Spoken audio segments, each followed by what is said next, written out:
The Reach is aptly named. We're the ones who give your hands something to do at the table. As the most fertile region of the Seven Kingdoms, we grow the lion's share of the grains and fruit that feed this country. Especially now, since the rebels have burned down the other fields. Thankfully, House Tyrell is here to do its duty to the crown and keep the capital from starvation. Yet, as with all gardens, weeds grow in the Reach too, though few name them as such. Singers fill our heads with chivalry and courtly love, fluff to make boys fight and girls swoon. Oh, the songs are good enough for a pleasure barge down the Mander. They give pleasure to the common people and harmony to the realm. But if the rise of House Tyrell proves anything, it's that virtue and honor have their place. And if you're not careful, that place is the grave. Unlike the Lannisters, Starks, and Arryns, we were never kings in our own right. House Gardner ruled the Reach since the Dawn Age, and we were their stewards. While they warred to enrich their already rich domain, we managed their castle of Highgarden. But then Aegon Targaryen landed with his dragons. Nobody knows why the Gardener King took the field against him. Anyone could see that a man who grows flowers should beware a man who grows fire-breathing monsters. But maybe it wasn't wholly his idea. Maybe someone whispered in his ear about all the face he'd lose with the other 6 kings if he stayed home. The rest is history. The last Gardener King lost his face, along with his body, and his steward Harlan Tyrell promptly yielded Highgarden to Aegon. My grandmother swears that Harlan was like most of our men and grew up banging steel together too loudly for a thought to penetrate. But luckily, his wife had better sense.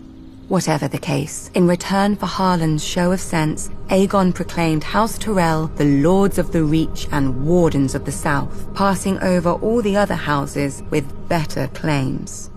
House Hightower, who were kings before the Andals came, their seat is the oldest city in Westeros. They call it Old Town.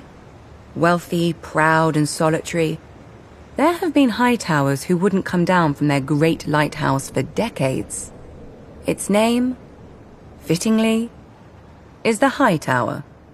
House Florent, who had actual blood ties to the Gardeners. They whinge about their ancient rights to Highgarden every once in a while, and now that their daughter is married to Stannis Baratheon, about their rights to all of Westeros too.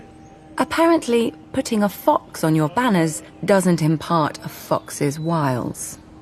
House Tarly, who still gives the Reach the best soldiers it has. If Aegon had named them as his lords, the Reach would have become the greatest military camp in the world, until it starved to death. The price for conscripting all the farmers. Yet Aegon chose us. Centuries later, when his descendant Aerys faced rebellion, the Reach stayed loyal. Mostly.